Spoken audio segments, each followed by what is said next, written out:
feliz, estaré muy contento en esta jornada del día de hoy, que vamos a hablar sobre esta figura procesal denominada nulidades procesales. Entonces yo creo que podemos ir como estableciendo las reglas del juego. Todos ya sé que varios de los aquí asistentes han estado en algunas de mis charlas. Digamos que yo no tengo problema alguno. Digamos, voy a hacer como unos espacios para que ustedes puedan preguntar. Entonces me alzan la mano y voy a estar pendiente como del chat. Y al final, pues digamos, redondearemos con las inquietudes que hagan falta. Entonces, digamos que me van a tener un poquito de paciencia porque en otro computador tengo mi presentación y aquí les voy a estar dirigiendo. Entonces voy a estar también mirando el chat de manera continua. Entonces ya les voy a poner mi presentación con el fin de dar comienzo a esta charla.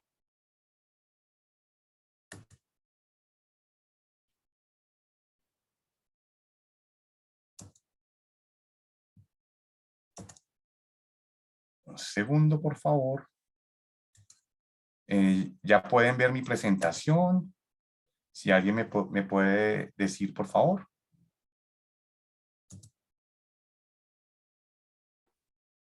Sí, señor, ya se ve. Perfecto, Lilian, muchísimas gracias. Bueno, entonces ya pues sin más preámbulos, vamos a empezar. Y pues digamos que yo creo que en el tema de las nulidades procesales, pues digamos que hay yo creo que hay como unos vacíos o una falta de claridad respecto de lo que son las nulidades, respecto de para qué sirven las nulidades y obviamente la idea es aclararlas acá. Como tal, las nulidades procesales o la definición de nulidades procesales no la vamos a encontrar obviamente en el Código General del Proceso, ni mucho menos en el Código de lo Contencioso Administrativo, que realmente en este tema particularmente hace una remisión considerable, casi que en todos los aspectos, a las disposiciones contenidas en el Código General del Proceso. Entonces acá, pues digamos, yo tengo dos sentencias que me gusta mucho siempre exponerlas y ojalá la tengan ustedes presente para que las puedan descargar y estudiar, que en primer lugar es la sentencia C394 de 1994. Estamos acá en el concepto, ¿alguien me puede decir que no, si pueden ver el slide del concepto?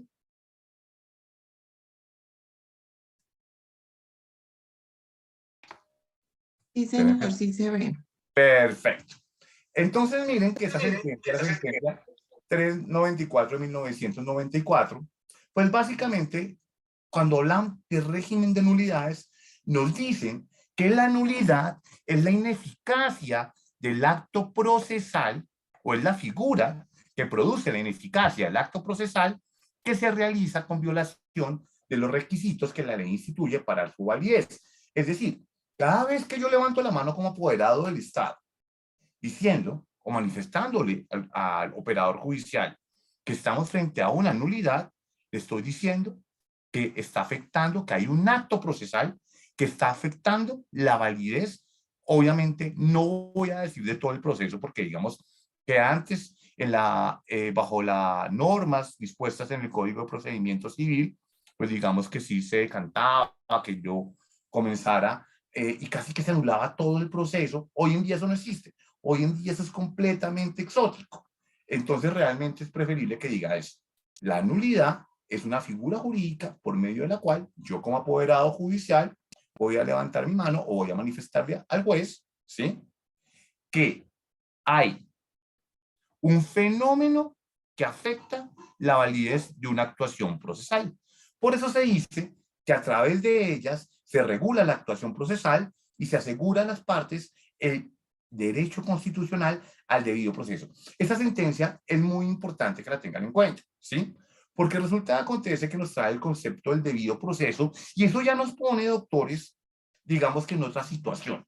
Nos pone como a pensar que hay que salirnos de la caja del Código General del Proceso y ya lo vamos a ver más adelante para irnos, ¿sí?, a la definición del debido proceso y a establecer efectivamente de dónde viene ese debido proceso y cuál va a ser ese marco general que va a regular las nulidades procesales.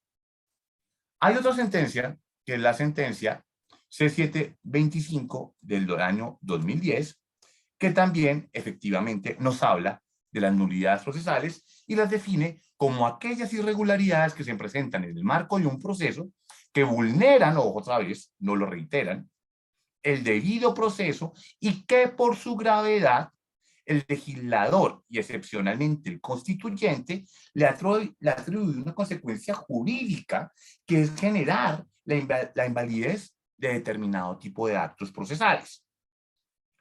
Entonces digamos que acá, si tratamos de desmenuzar un poco lo que nos dice esta sentencia, pues ustedes mirarán allá en la presentación que tenemos como 3 temas importantes, ¿sí? Lo primero, que las nulidades son de carácter taxativo, es decir, únicamente existen como nulidades aquellas que establece el legislador, es decir, o están consagradas en la Constitución o están consagradas en la ley, pero de ninguna manera yo me puedo inventar, digamos, una figura jurídica que establezca una nulidad si no está enmarcada dentro de esa referencia jurídica. Lo segundo, nos habla de la gravedad. Cuando nos habla de la gravedad significa que no cualquier irregularidad, doctores, produce una nulidad procesal y por ende la invalidez de un acto procesal. Porque fíjense que tenemos una característica de carácter cualitativo que es completamente importante y determinante para entender la materia, ¿sí? Que es que no cualquier vicio genera una nulidad. El vicio debe ser grave para que eso la genere. Entonces, este es como el segundo llamado que nos hace esa sentencia.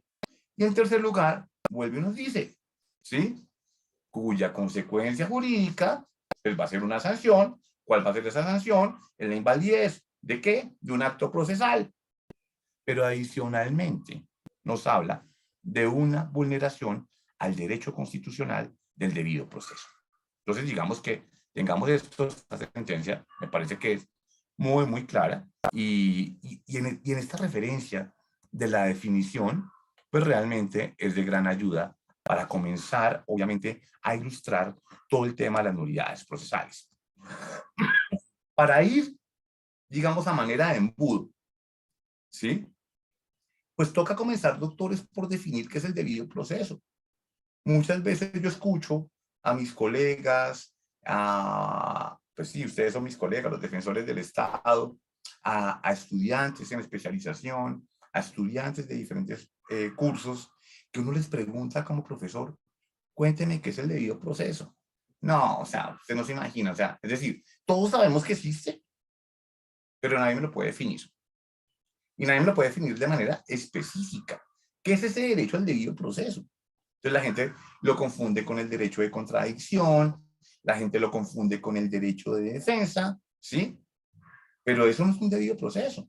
Esas situaciones, ese tipo de derechos, claro que hacen parte de esa garantía constitucional, pero eso no es el debido proceso.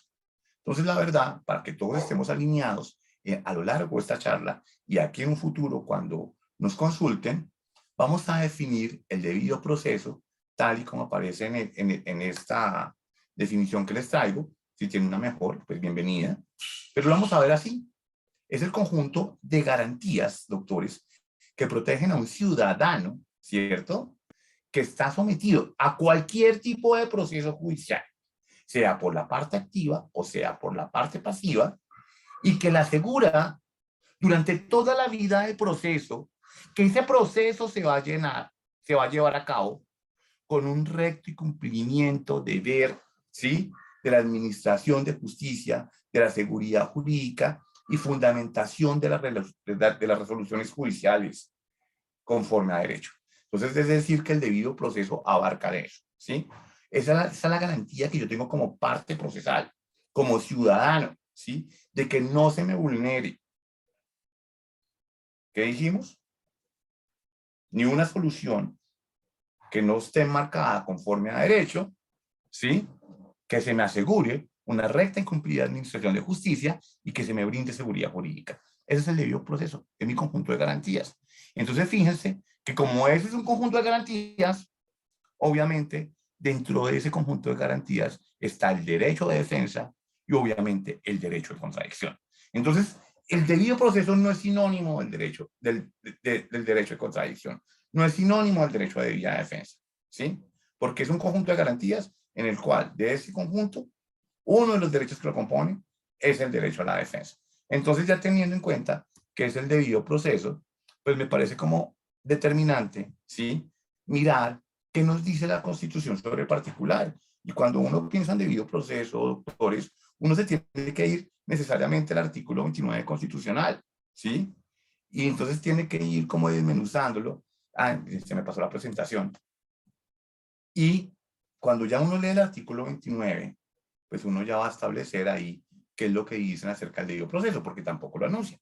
Simplemente, el artículo 29 de la Constitución dice que el debido proceso se aplicará a toda clase de actuaciones judiciales y administrativas, y nos dice algo muy importante. Dice que es nula, de pleno derecho, la prueba obtenida con violación al debido proceso. Y esto nos pone otra vez a pensar. Es decir, si el marco constitucional del artículo 29 comienza a hablar de nulidades procesales, o sea, que es el marco general, ¿sí? Que nos dice que efectivamente hay una garantía constitucional del debido proceso, e inmediatamente nos mete en el tema de los medios de prueba diciéndonos que es nula de pleno derecho la prueba obtenida con violación al debido proceso, pues no nos queda otra que, en primer lugar, discutir o analizar cuál es la diferencia entre prueba ilegal y prueba ilícita. ¿Cierto? Porque resulta que, claro, cuando a mí me dicen que es nula de pleno derecho la prueba que se obtiene con violación al debido proceso, yo aquí ¿qué digo? Yo digo, se están refiriendo a la prueba ilegal o a la prueba ilícita, porque las dos tienen consecuencias completamente diferentes. Entonces ahora comencemos a definirlas. No sé si alguien si está habilitado, si está habilitado, alguien me podría, por ejemplo, ayudar con esa definición. Alguien me podría decir, sí, John, la diferencia entre prueba ilegal y prueba ilícita es esta. No sé si alguien se atreve o no se atreven a decirme como cuál es esa diferencia. De una manera sencilla. Ninguno, doctores. Los veo muy calladitos. Y ninguno me ha alzado la mano. Entonces, y aquí ya me alzaron la mano. Perdón. Entonces voy a darle la palabra, porque es que esa es la idea. La idea es que todos participemos. Tengo tres personas que me levantaron la mano. No sé si Diego me podría ayudar con el doctor Juan Anderson, que levantó la mano y lo escuchamos ahí. Listo, ya puedo. Doctor Juan.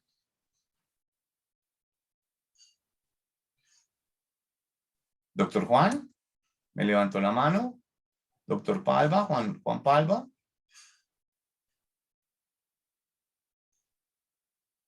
Doctor Juan, cuénteme para usted cuál es la diferencia entre una prueba ilegal y una prueba ilícita.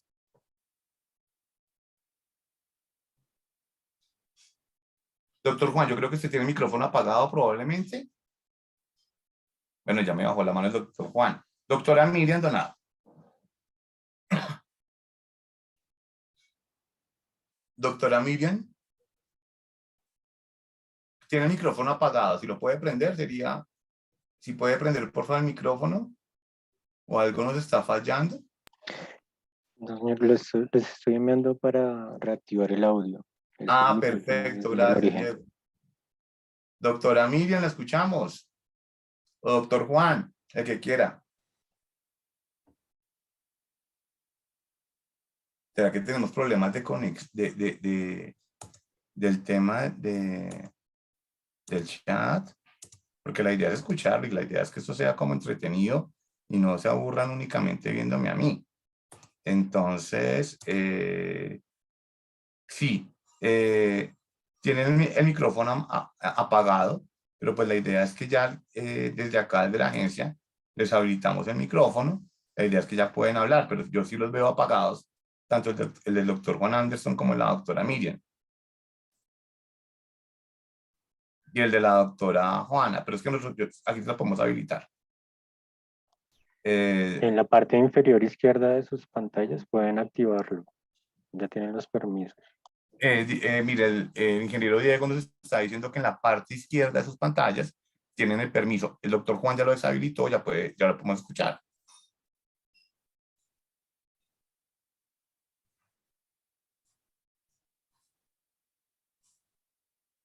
Algo nos está fallando en el tema.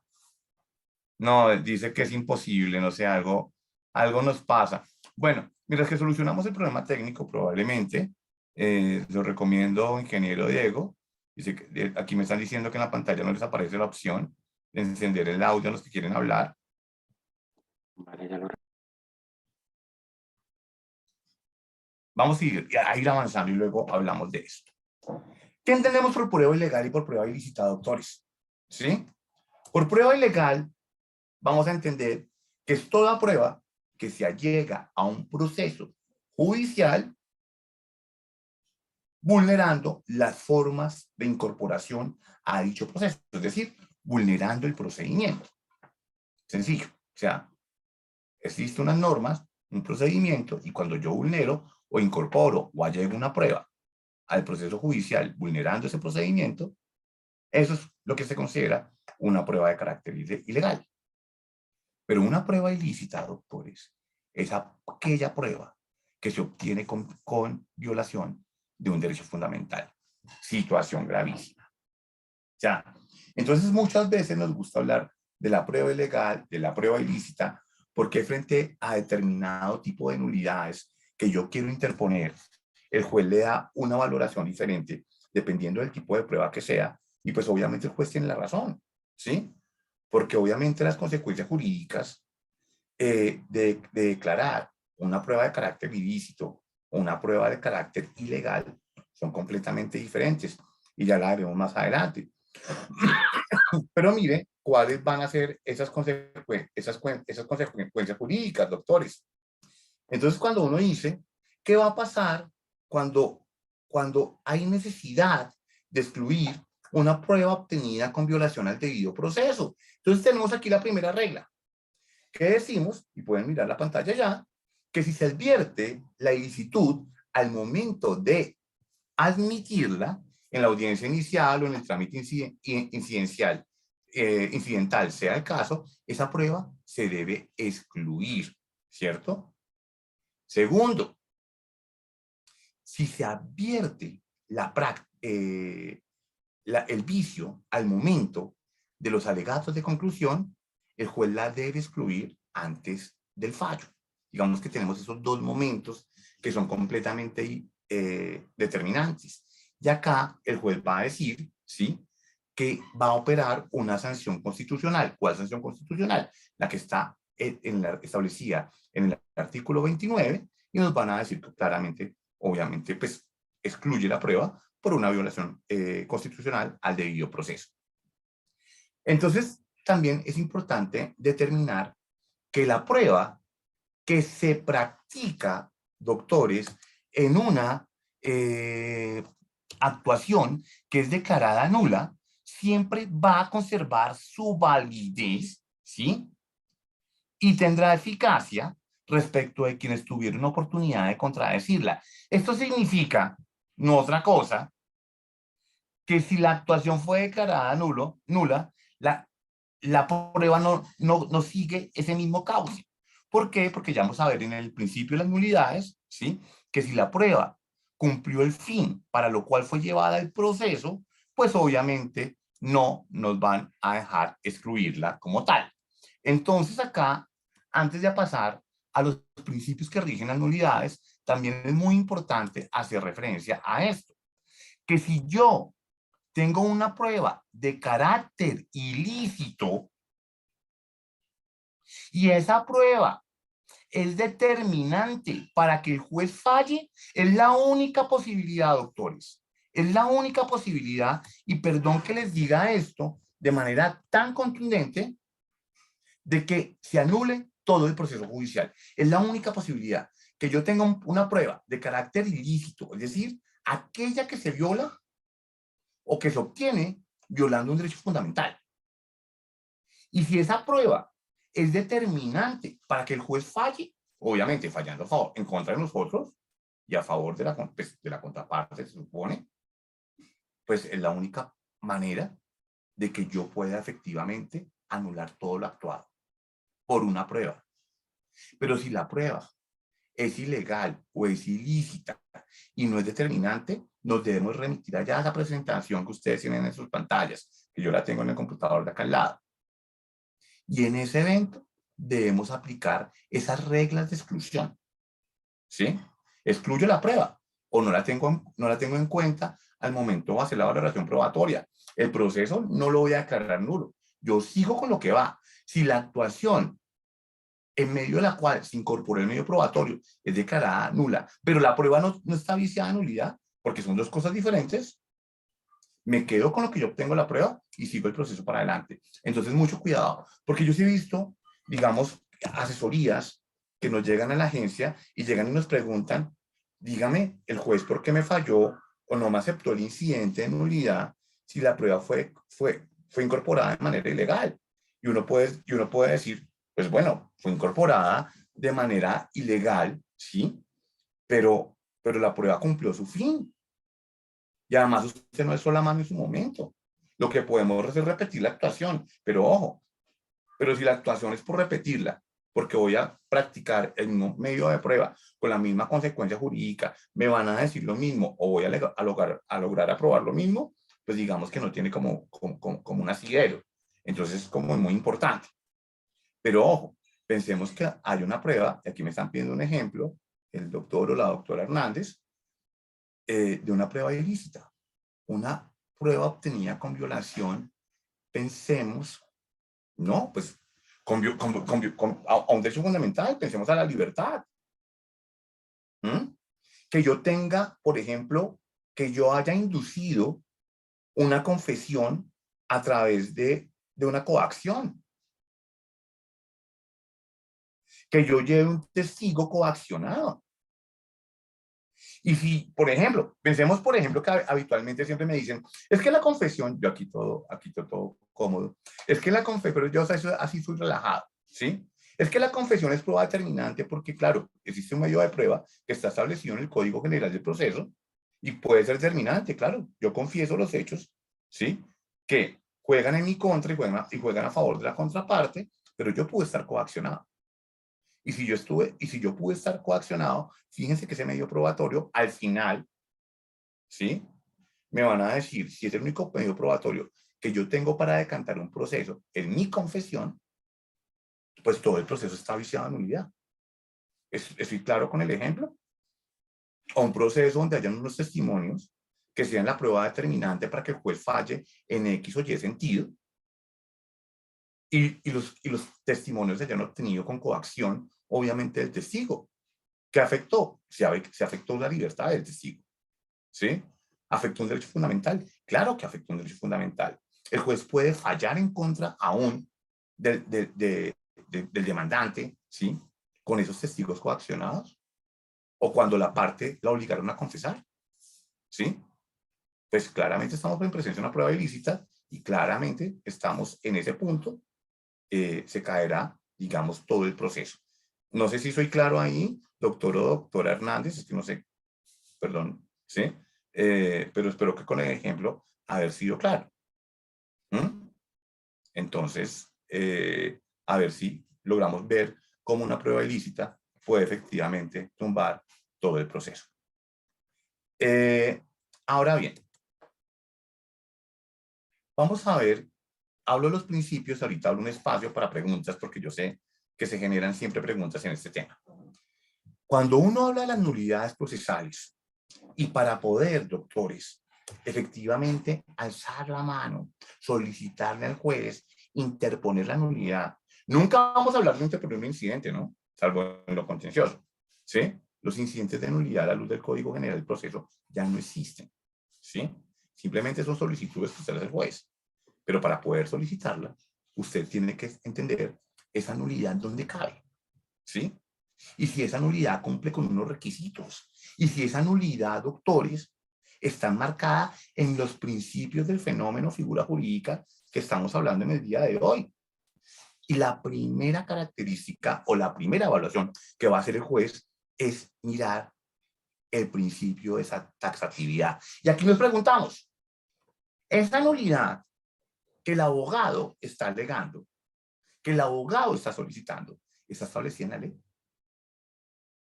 ¿Cabe en el marco constitucional del artículo 29? Si no cabe, no hay nulidad. Porque como lo vimos en las sentencias que les expuse inicialmente, la nulidad únicamente puede ser establecida por el legislador y excepcionalmente por el constituyente, tal y como lo dijo la Corte Constitucional en su momento. Y es un principio que aún se mantiene. No pueden haber nulidades diferentes a las establecidas en el Código General del Proceso y en el artículo 29 de la Constitución Nacional.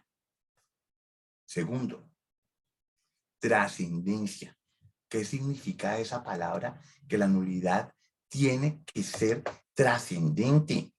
Significa, y juega un poco con el tema de la gravedad, ¿sí? Que habíamos visto también en la segunda sentencia, que nos dice que realmente que hay una comisión real y un agravio, ¿sí? Específico a la garantía de las partes o los terceros involucrados en el proceso judicial. Y obviamente, ¿por qué? Porque es que la nulidad no está concebida en interés de la ley. La nulidad está concebida en la protección de esas garantías a las personas que participan en el proceso. Mire una cosa muy importante, ¿sí? Cuando hablamos del principio de trascendencia, yo aquí recopilo dos temas. Puede ser a las partes o a un tercero. Y miren que efectivamente cuando vimos la sentencia, la segunda sentencia, proferida por el Consejo de Estado, ahí hablan de la comisión grave a un ciudadano. Es decir, que cuando el juez analice esa nulidad bajo el principio de la trascendencia, va a mirar a quién afecta, a la persona. No va a mirar si afecta un procedimiento. No va a mirar si afecta, digamos, que se saltaron la ley en alguna formalidad. No, no interesa, digamos, no están dadas en interés de la ley, están dadas en interés de la persona. Entonces a mí me dicen, digamos, al juez le van diciendo, pero perdón, es que no se tuvo en cuenta la forma prevista en el artículo tal, tal, tal, numeral tal. Y el juez dice, cumplió su propósito, se afectó un derecho fundamental, se afectó una garantía en una parte, se afectó una garantía en un tercero. No, bueno, sigamos. Entonces es por eso que cada vez se hace más difícil, ¿sí?, poder efectivamente, uno, esa levantada de mano, esa solicitud de la nulidad, que el juez la acepte para que se repita o se invalide una actuación, cada día va a ser más difícil. Eso no era como antes, que a la luz de lo que estaba establecido en el Código de Procedimiento Civil, uno decía, uno ahí pescaba una nulidad, detallaba en el marco del proceso una nulidad y se caía todo el proceso. Hoy en día no es así. Ya les dije, para que se caiga un proceso, ya vimos una, ¿cierto? Nos falta ver otra. Pero para que se caiga un proceso en su totalidad, eso es ya palabras mayores. Una nulidad únicamente va a afectar la actuación. Por eso ese jueguito que antes tenían, sobre todo los abogados de la contraparte, que se esperaban hasta el final y ya habían percibido la nulidad, ¿sí?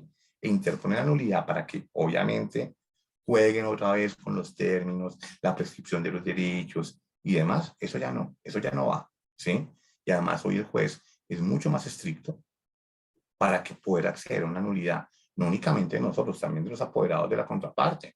En un ejercicio de carácter cuantitativo que tratamos de hacer desde la dirección, estudiamos, digamos, una muestra representativas de incidentes de nulidad interpuestos por apoderados defensores del Estado. Y pues realmente el 90% de las nulidades se caen, no las acepta, el juez las rechaza.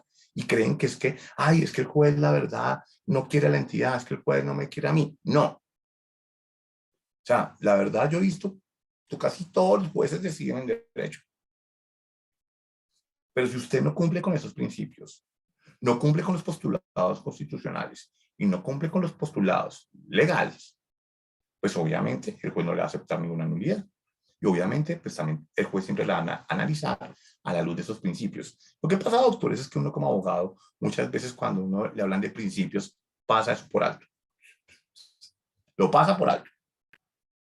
Sin saber que ahí está la dimensión de dónde debe comenzar nuestra defensa y nuestra debida actuación. Por eso mi llamado, digamos los quienes estuvieron la pasada en clase de prueba testimonial, en clase de derecho laboral, en ese tema de nulidades, siempre me oirán hablar de principios.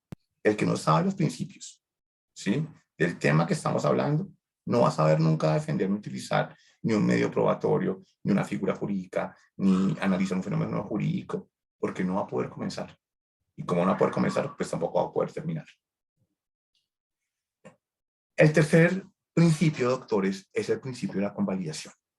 El principio de la convalidación no es otra cosa, o conlleva a predicar que la nulidad, ¿sí?, se enmienda por el consentimiento expreso o tácito de las partes. Es decir, ya vimos, si el principio de convalidación nos dice que la nulidad, ¿sí?, o la nulidad que vicia e invalidez el proceso judicial o la actuación procesal, ¿sí?, pues es a favor de una persona y no es a favor de la ley, pues es obviamente que quien convalida la nulidad únicamente pueden ser las partes o el tercero, digamos el tercero afectado.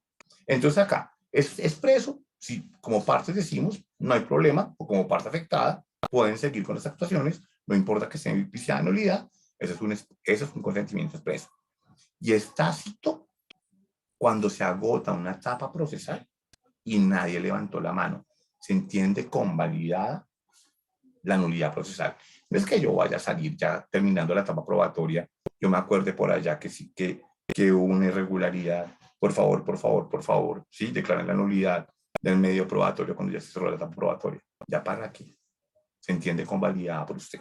Entonces, por favor, entendamos que el periodo para que yo convalide, ¿sí?, una nulidad es por las diferentes etapas del proceso.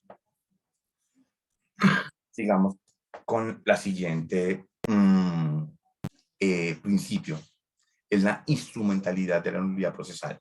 Ese principio nos dice que ninguna nulidad va a proceder cuando el acto irregular, ¿sí?, ha cumplido la finalidad para lo cual estaba destinado. Es decir, si se cumplió la finalidad del acto, no se vulneró un derecho fundamental, seguimos de largo. O sea, no procede ninguna nulidad. El siguiente principio, preclusión, que va muy atado al principio de convalidación. Dice que si la nulidad no se alega en el momento adecuado, ¿sí?, en el momento procesal establecido en la ley, ¿sí?, quedará completamente subsanada. Y por último, tenemos el principio de residualidad. ¿Y qué nos dice el principio de residualidad, doctores? El principio de residualidad nos dice que solo procede la nulidad procesal cuando no existe otro medio para subsanar el acto irregular. Ejemplo, ¿sí? Si yo, por ejemplo, tuve la oportunidad para excepcionar y no excepcioné lo que debía excepcionar en su momento, pero lo quiero subsanar con una nulidad, el juez me va a decir, no señor, usted ya tuvo la oportunidad para subsanarlo y era a través de otra figura jurídica que era la excepción. Y si usted no lo hizo, porque se lo olvidó o por vivo, ¿sí?, no voy a valer la solicitud o no voy a considerar su solicitud de nulidad procesal. Entonces, digamos que esto ya nos pone, doctores, en unas reglas extremadamente estrictas. Tan estrictas es, ¿sí?, que ya se lo venía diciendo. Muchos jueces llegan por montones de nulidades y el juez se cansa. Y el juez se cansa y luego uno dice, es que el juez me tiene cosa. No, no es que el juez le tenga cosa, doctor o doctora, ¿sí? Es que definitivamente pues la nulidad debe cumplir un propósito, pero sobre todo hay unos principios más grandes, el principio de eficacia procesal, ese principio de celeridad, ese principio de economía. Yo no me puedo quedar toda una vida en un proceso judicial a punta de nulidades. Entonces, digamos que eso queda hoy en día muy, muy regulado y muy, muy protegido por parte del operador judicial, obviamente, en cumplimiento de la ley, y ya no es tan fácil si usted no tiene en consideración todo lo que les acabo de explicar, de interponer una nulidad. Yo quisiera, en este momento, vamos a abrir un espacio de preguntas para luego ya hablar de las nulidades más en detalle. Voy a detener un poquito aquí el video para observar el chat, mirar quién levanta la mano y abrimos un espacio de preguntas. Porque es que luego pasamos a otro tema y ya nos quedamos sin preguntas. A ver si alguno tiene la mano levantada.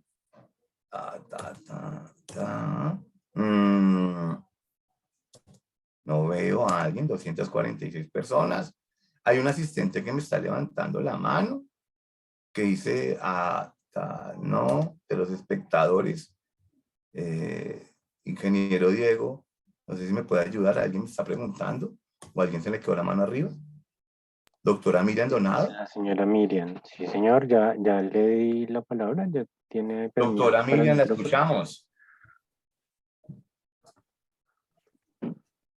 De pronto se le quedó la mano levantada. Doctora Miriam, si se le quedó la mano levantada, la invito a bajar su manito y voy a responder unas preguntas que tengo en el chat para que luego no me quede yo sin responder la mayoría de preguntas y que de repente, pues digamos, ustedes no pueden prender el micrófono o algo así por el estilo. Entonces, vamos a responder las preguntas en este momento que se encuentran en el chat. Y la primera pregunta me la hace o no la hace a la agencia la doctora Gloria Urán. Y más que una pregunta, es que hace una anotación, dice que es una figura procesal vital, completamente de acuerdo. Dice que el problema es que le tienen miedo y piensan que es excepcional, y no es así. Yo no he perdido ninguna nulidad hasta la fecha. Doctora Gloria, felicitaciones, ¿sí? Y realmente lo que usted dice es muy cierto, hay que tener claridad con respecto a la misma, porque muchas veces hay muchas nulidades y porque no las ven establecidas en el marco del Código General del Proceso, se les olvida, ¿sí?, que esa nulidad y ese gran marco que está establecido del debido proceso en el artículo 29, ahí pueden caber muchas situaciones que no están expresamente taxativas, pero que yo sí puedo convertir una irregularidad, no es que yo la convierta, hay irregularidades que realmente vician ese debido proceso o ese conjunto de garantías constitucionales establecidas a favor de los ciudadanos que participan en un proceso.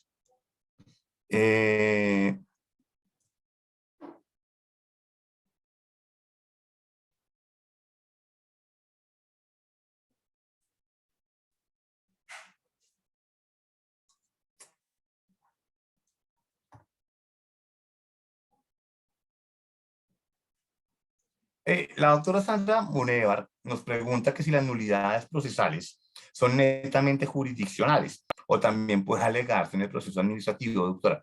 Doctora Sandra, su pregunta es vital y sobre la misma, pues realmente es que el marco constitucional del artículo 29 de la Constitución Nacional, pues claramente aplica para todo tipo de procedimientos, ¿sí?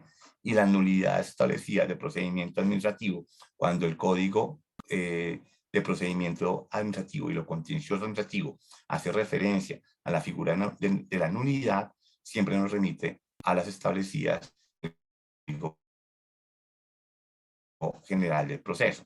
Pero para cualquier efecto, digamos, en el procedimiento administrativo aplicaría cualquier vulneración a una garantía procesal para los ciudadanos que participan en el proceso, ¿sí?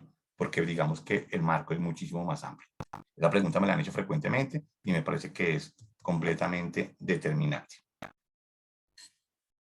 Ahora vamos a ver las causales de nulidad, doctores, y están contempladas en el artículo 133 del Código General del Proceso.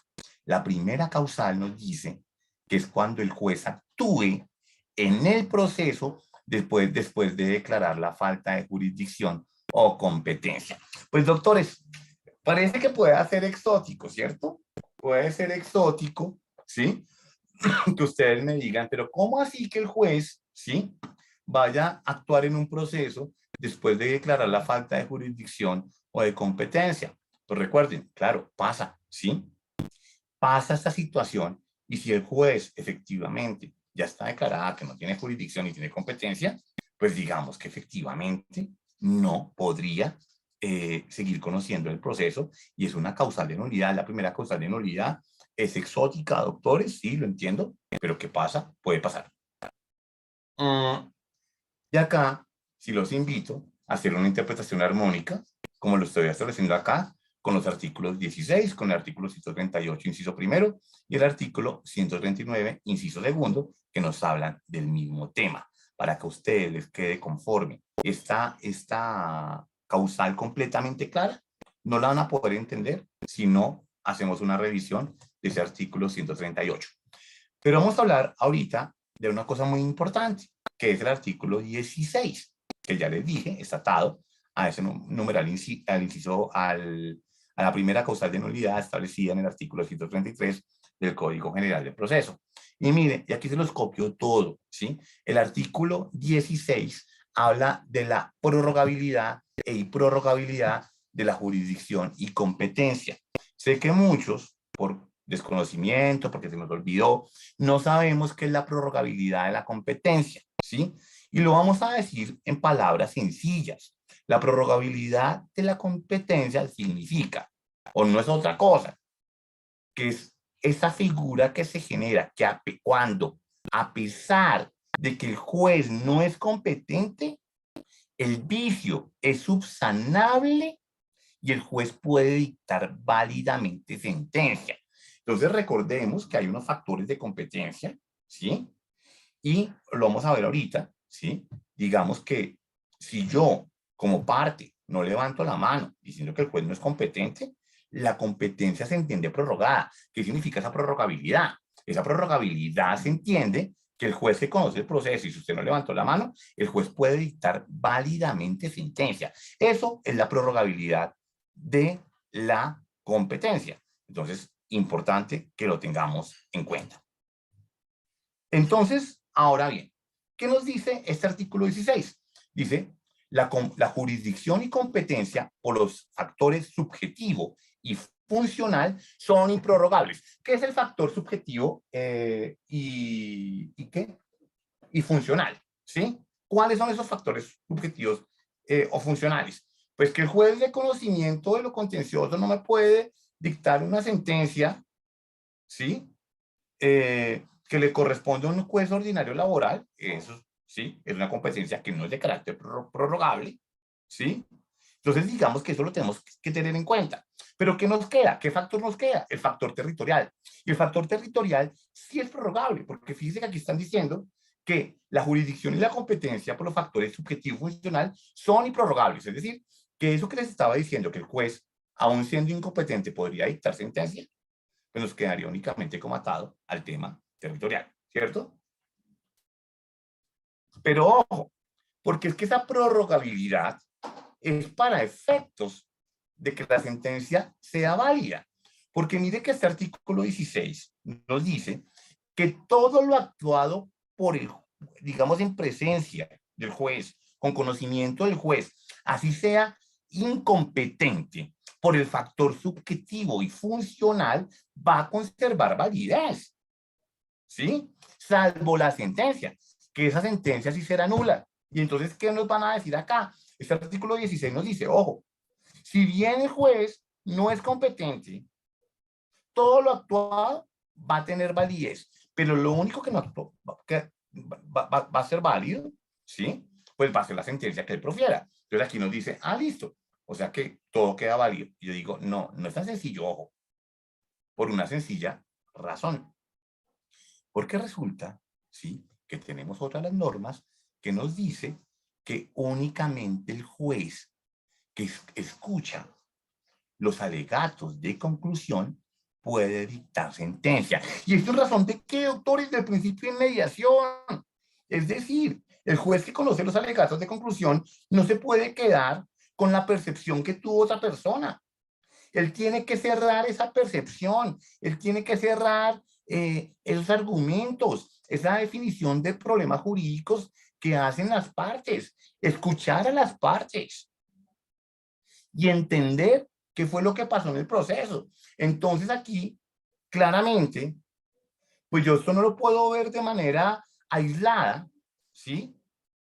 con ese requisito que exige que el juez que me dictó sentencia debe ser el mismo que escuchó los alegatos de conclusión, porque no tendría sentido. Entonces acá, digamos que esta norma, ahí sí tiene que verse, doctores, de manera armónica, ¿sí? Y yo diría que no solamente tendrá que, obviamente, pues, quedará invalidada la sentencia y tendrá que proferirse nueva sentencia, sino que también se tendrá que repetir los alegatos de conclusión para que el juez, ahora sí competente, escuche o lea, según sea el caso, los alegatos de conclusión y pueda emitir una sentencia. Espero ser claro con el tema, porque digamos que ese tema siempre como que lleva a muchas inquietudes. Espero ser claro. Entonces, y el segundo inciso, si ya nos da más luces, porque dice que la falta de competencia por los factores distintos del subjetivo funcional es prorrogable, es decir, que la sentencia es válida cuando no se reclame en tiempo por las partes, ¿sí? Y el juez podrá seguir conociendo del proceso. Entonces eso es como muy importante que lo tenga en cuenta. Entonces digamos que cuando no se alegue oportunamente lo actuado, conservará validez y el proceso se remitirá al juez competente. Pero ojo, tenemos que ver que la competencia o la no competencia sea de carácter improrrogable. Entonces digamos que es muy importante que tengamos en cuenta ese artículo. Me están preguntando, el doctor Juan Brito dice que se extravió. Estamos hablando del artículo 133 y el artículo 16 del Código General del Proceso. ¿Por qué, doctor? Las causales de nulidad, doctor Juan, de repente, no sé, se le fue la señal o hablé demasiado rápido, ¿sí? Nos dice, estaba hablando, nos establece de manera taxativa cuáles son las causas o las causales de nulidad del Código General del Proceso. La primera nos habla cuando el juez actúa en el proceso después de declarar la falta de jurisdicción o competencia. Y yo les estaba diciendo que necesariamente requiere una interpretación armónica con el artículo 16, con el artículo 138, inciso primero, y el inciso segundo, el artículo 160, y el inciso segundo del artículo 139, ¿sí? Hice hincapié en el artículo 16 del Código General del Proceso, que nos habla de la prorrogabilidad e improrrogabilidad de la jurisdicción y competencia, ¿sí? Para que entendamos efectivamente cuándo es nula la sentencia, ¿sí? Cuando no hay prorrogabilidad de la competencia. Y aquí expliqué que la competencia no era prorrogable en ningún evento por los factores subjetivo y funcional, siendo que el factor territorial sí era prorrogable, lo que significaba que la sentencia emitida por el juez que no es competente y respecto al cual no se alegó la falta de competencia, esa sentencia será válida. Pero la sentencia será nula, cuando se declara la falta de jurisdicción y competencia por los factores subjetivo y funcional. Una vez se declara, si se alcanzó a dictar sentencia, la sentencia es inválida y expliqué que en ese caso no solamente sería la sentencia, sino también habría que devolvernos y que habría que repetir los alegatos de conclusión. ¿Por qué? Porque ningún juez puede, porque tenemos otra normita, que ya se les dije anteriormente, que nos dice que el juez que escuchó los alegatos es el mismo que nos tiene que dictar sentencia. Entonces, si me quedo solo con el artículo 16, pues voy a quedar con una visión muy limitada, porque me toca hacer, obviamente, una interpretación armónica con las demás disposiciones. Doctor Juan, ¿he sido claro y todos los demás? Si logré cerrar bien la idea ahorita en este último momento. Juan Brito.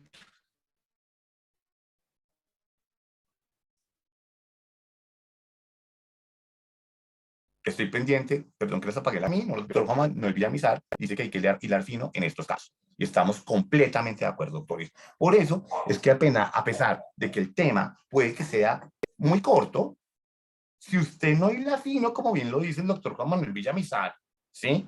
Y no ve todo con interpretación armónica, pues se va a perder. Entonces eso es muy importante tenerlo en cuenta. Sigamos. Yo voy a estar pendiente igual del chat, doctores. Voy a por un momento apagar mi camarita porque si no, no los veo a ustedes y pues me interesa más verlos a ustedes porque ya sé que me están escuchando y saben que yo estoy acá.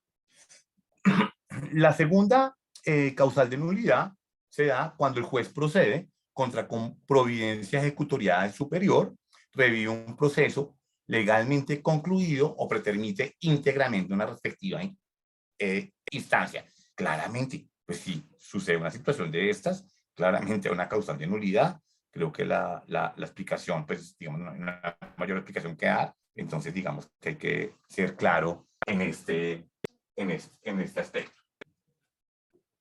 Luego, doctores, nos dice la tercera causal de nulidad que se presenta cuando se adelanta cualquiera de las causales legales de interrupción o de suspensión del proceso, o si, estando el proceso interrumpido o suspendido, se reanuda antes de la oportunidad solicitada.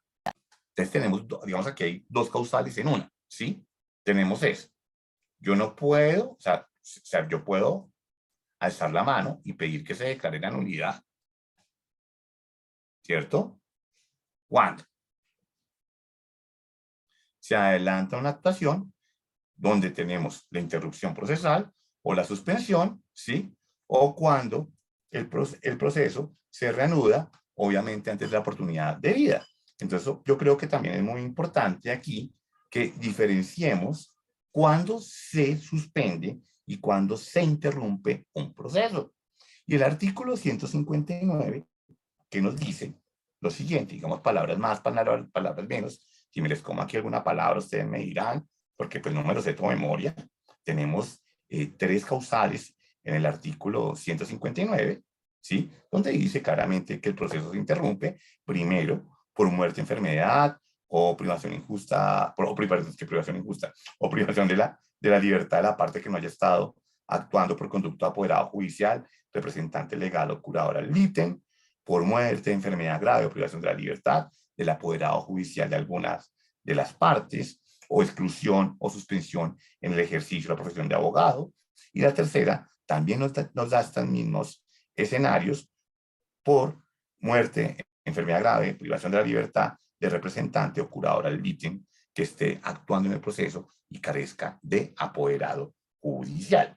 Entonces, digamos que ahí pues claramente están establecidas y el artículo 162 nos define cuándo el proceso se suspende, ¿sí?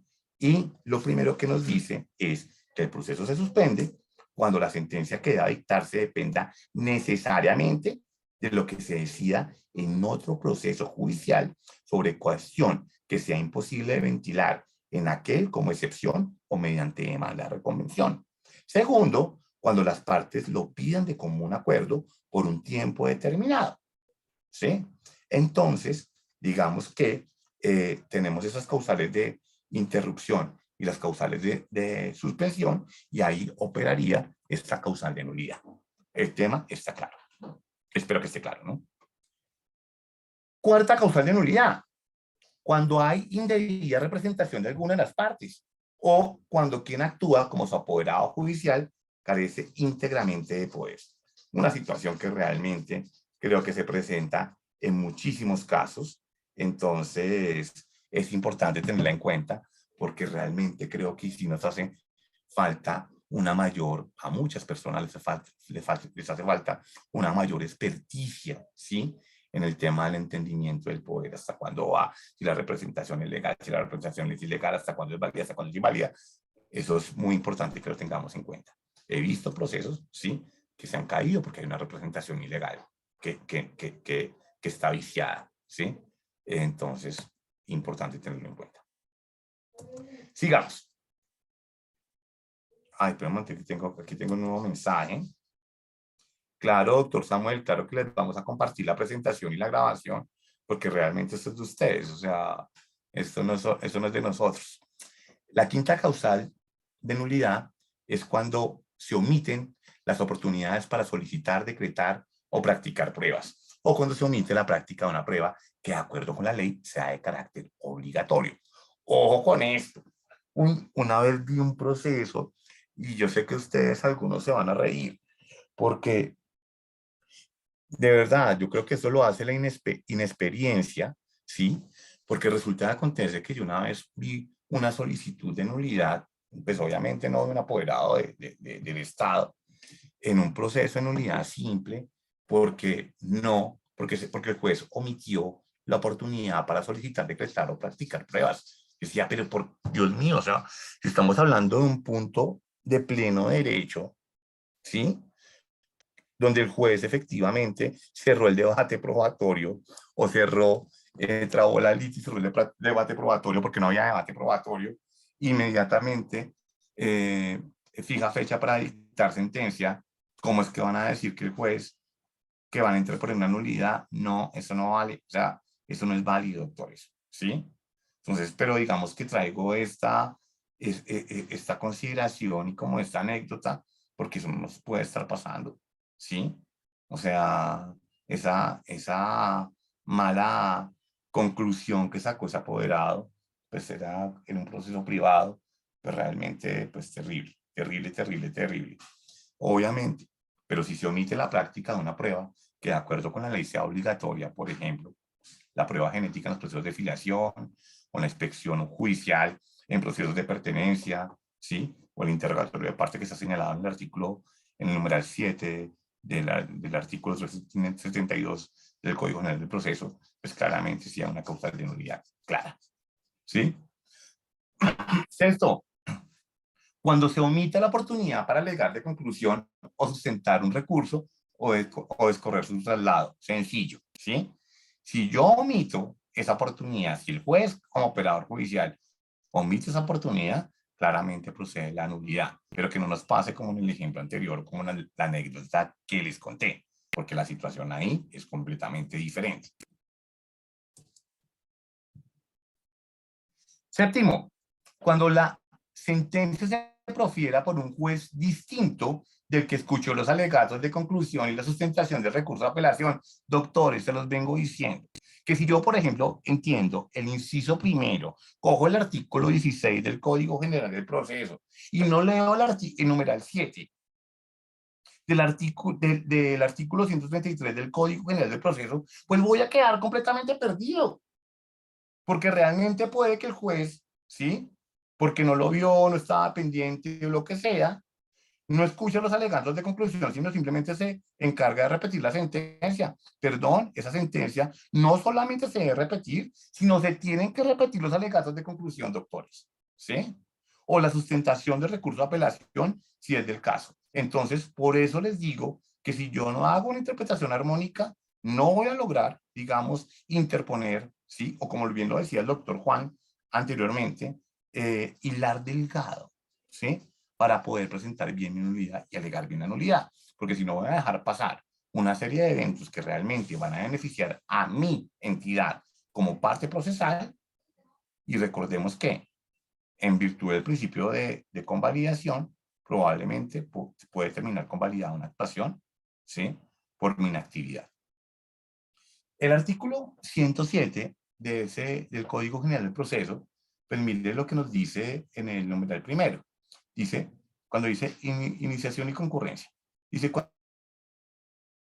que deba proferir sentencia en primera o segunda instancia, quien lo sustituya tendrá obligatoriamente, doctores, que convocar a una audiencia especial con el solo fin de repetir la oportunidad para alegar. Oír las alegaciones, dictará sentencia. Lo vuelve a establecer nuevamente. No se nos puede olvidar nunca de esto, doctores. Hay que tenerlo completamente claro, subrayen en su código, subrayen en esta presentación que lo iremos a mandar, pero no los pueden dejar pasar por alto. Sigamos con el siguiente tema, doctores, que hace referencia al saneamiento de la nulidad. Cuando yo logro sanear una nulidad, ¿sí? Doctora Carolina, no, por eso mire que mi sirve está más pendiente del chat, ¿sí? Dice que si las causales de suspensión deben estar probadas dentro del plenario. o solo conocidas por las partes. Doctora, pues claramente el juez las tiene que conocer, o sea que deben estar probadas, ¿sí? Porque resulta y acontece, pues miren las causales de suspensión. Si nos remontamos otra vez a las causales de suspensión que están establecidas en el artículo 161, ¿cierto? Entonces, mire, la segunda causal dice, cuando las causales la pidan de común acuerdo, pues claramente es conocida por las partes, pero pues las tienen que pedir al juez, ¿cierto? Y la solicitud, pues obviamente, ahí el artículo dice que podrán hacer la solicitud de manera verbal o escrita. Entonces, es muy importante que el juez lo sepa. Y pues la primera causal, que es cuando la sentencia que se vaya a proferir proceda del devenir de otro proceso, pues las partes tendrán que alegarla, porque si no, el juez, ¿cómo hace para enterarse? Entonces, si bien no está explícito, esas causales de suspensión, si estamos hablando de la suspensión que está en el artículo 161, claramente, pues tienen que manifestarse al juez, ¿sí? Ahora, si hablamos de las causales de interrupción establecidas en el artículo 159, pues obviamente, pues la primera persona que tiene que enterarse es el juez, porque sí, porque ¿qué hace uno como parte si uno no levanta la mano? O sea, realmente todo hay que manifestárselo al juez, ¿no? Ahora, sigamos, en el saneamiento de la nulidad. En el tema de saneamiento de la nulidad, digamos que se sanea la nulidad cuando la parte que podía alegarla no lo hizo de manera oportuna, ¿sí?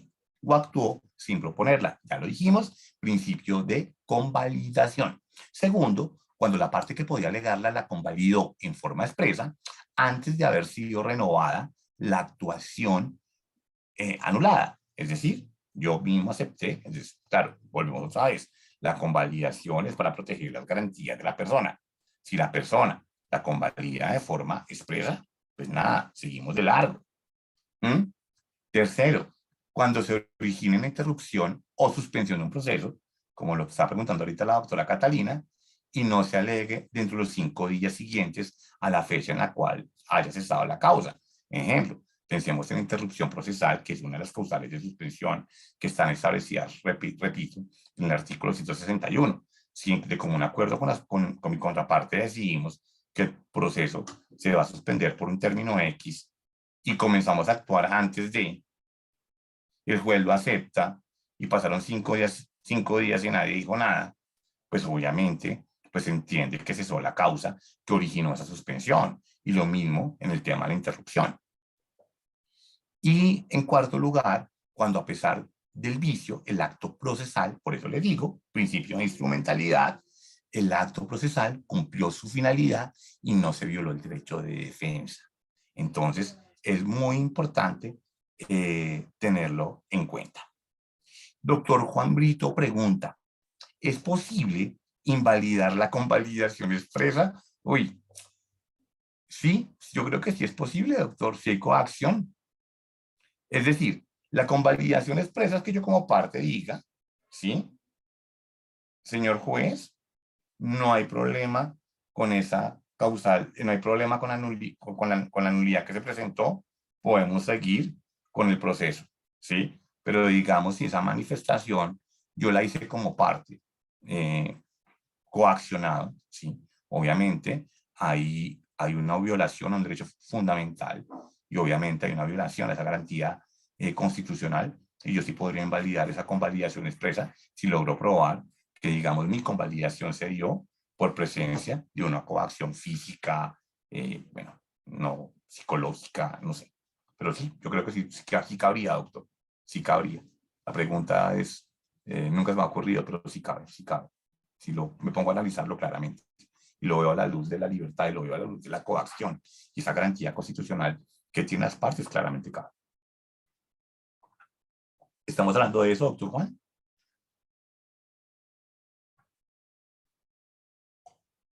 Doctor Juan Brito, ¿sí estamos hablando del tema? Sí, perfecto, doctor. Si la idea es que quedamos, si ustedes me dicen no quedo conforme con su respuesta, pero también me van diciendo y lo vamos aquí cantando entre todos, ¿no? Yo no me las sé todas, ustedes tienen una experiencia muy importante, somos cerca de 300 personas en esta charla y pues no es que yo tenga la razón en todo. Esta es mi percepción de mi experiencia en el campo académico y obviamente en el campo del litigio. que son insaneables. Hay nulidades que no se pueden sanear, ¿sí? ¿Y qué lleva a que esa nulidad no se pueda sanear? Es que definitivamente se cae el proceso. Y la primera nulidad que es insaneable, ¿sí? Son las nulidades que se dan en virtud de que el juez procede contra providencia ejecutoriada del superior. Esa es una nulidad que no se puede sanear. Porque se revive un proceso que legalmente se concluyó, que legalmente se terminó.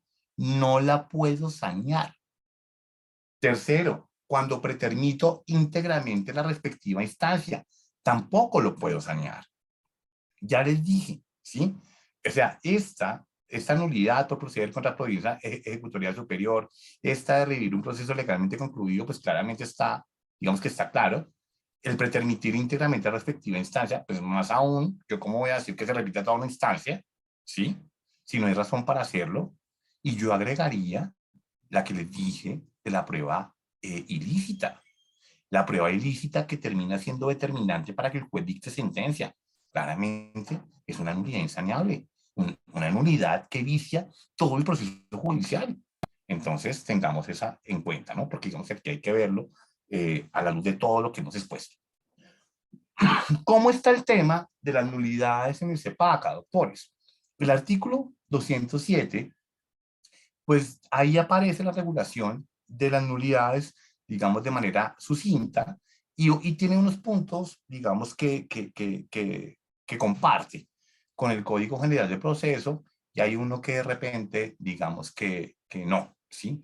El único punto que no comparte realmente, digamos que hay una, digamos que comencemos a organizar así la idea. Primero, para todo el tema de nulidades, regla general, hay una remisión expresa a las normas del Código General de Proceso. Primera regla, ¿sí? Segundo, ¿cuándo comienza a hablar de nulidades? En el artículo 207 que nos habla del control de legalidad. Dice que agotada cada etapa del proceso, el juez ejercerá, ¿sí?, el control de la legalidad para sanear los vicios que acarrean las nulidades, los cuales, salvo que se trate de hechos nuevos, no se podrán alegar en las etapas siguientes. Principio de convalidación. Establece que los tipos de nulidades, las nulidades saneables e insaneables. Recordemos que en la legislación anterior hablábamos de nulidades relativas y absolutas. Hoy no me vuelvan a hablar de eso, por favor, ¿sí? Nos establece de manera importante cuáles son esas etapas del proceso, dado que la mayoría de los procesos que llevamos las entidades públicas los conoce la jurisdicción contenciosa administrativa, pues obviamente es importante entender que esas etapas están claramente determinadas en el artículo 179 del CEPACA, ¿sí? Y nos hablan de la preclusión de la oportunidad, que es el mismo principio de convalidación que establece el Código General del Proceso. Un referente muy importante, mire, yo pensé que no lo tenía acá en la presentación, y es que en el artículo 268 dice que serán causales de nulidad en todos los procesos las señaladas en el Código de Procedimiento Civil, ahí le tengo un super asterisco, y se tramitarán como incidente. ¿Por qué lo dice esto, doctores? Recordemos que el CEPACA nace la vía jurídica antes del Código General del Proceso, ¿sí? Entonces, claramente la remisión iba a ser al Código de Procedimiento Civil, que se iba a entender hoy a las normas del Código General del Proceso, y la diferencia, dicen que se tramitarán como incidente, pero recordemos que en el Código General del Proceso ya no hablamos de ningún tipo de incidente. No me vuelvan a hablar ustedes de que van a interponer o tramitar un incidente de nulidad a la luz del Código General del Proceso, porque digamos que técnicamente no sería lo correcto. Pero mire que el artículo 209, para lo que aplica al código, al CEPACA, dice que solo se tramitarán como incidente los siguientes asuntos, y en el numeral primero me dice las nulidades del proceso. Entonces digamos que si bien hay una armonía completa en las disposiciones del CGP y las disposiciones del CEPACA, digamos, la única variable es que aquí sí dice que se tramitarán como incidente, los incidentes ya no existen en el Código General del Proceso, ¿sí? Entonces, pero básicamente, ¿cuál es la diferencia? Ninguna. O sea, ninguna, porque yo igual tengo que hacer la solicitud al juez. Entonces, pero digamos que técnicamente no sería como lo correcto. El artículo 210 nos habla de la oportunidad, trámite y efectos de los incidentes. Y claro, para yo ver cómo va a operar la nulidad o cómo se va a tramitar la nulidad en CEPACA, pues obviamente me toca remitirme acá, porque es una norma de carácter especial. Y la oportunidad me dice que el incidente deberá proponerse verbalmente o por escrito durante las audiencias o una vez dictada sentencia. Y eso pues dependerá de la causa que yo desee invocar y el momento procesal oportuno para hacerlo. Lo segundo me habla de la petición. Dice que quien promueva un incidente, por favor, doctores, ¿sí?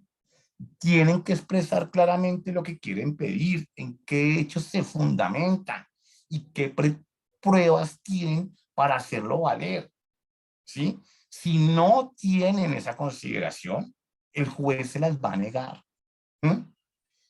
Y nos habla este mismo artículo del trámite que va a sufrir estas nulidades, donde nos dice que el incidente promovido por una parte en la audiencia se correrá traslado ante la misma en la otra parte para que se pronuncie sobre particular. Inmediatamente, si hay lugar a ello, se van a decretar y practicar las pruebas, ¿sí? Y básicamente esa decisión, ¿sí? Se resolverá en la audiencia siguiente la formulación del incidente o la formulación de la nulidad, ¿sí? O si es posible en la audiencia, se formularán en la audiencia, digamos que si no hay necesidad de decretar pruebas. Pero en todo caso, doctores, jamás una nulidad o la solicitud de una nulidad va a suspender el curso del proceso. Jamás. Y también nos habla de cuál es el trámite de la nulidad una vez listo. Espero que lo haya visto. Entonces ahora, perfecto, doctor Villamizar. Entonces ya, ¿qué pasa? ¿Cómo se tramita la nulidad una vez finalizado el proceso? Este artículo también nos dice que cuando las nulidades sean de aquellas que se promueven después de proferida la sentencia o la providencia que termine el proceso, el juez los va a resolver una vez practique las pruebas que obviamente considere necesarias. Y dice que en estos casos obviamente va a citar una audiencia especial para resolverlo si lo considera procedente. Ese es el trámite, es un trámite extremadamente sencillo y esta es como la particularidad de las nulidades de esta figura jurídica en el marco del CEPACA. Doctores, pues digamos el tema es corto, digamos podría seguir avanzando, pero digamos que aquí tenía una hora para hacer mi... Preview.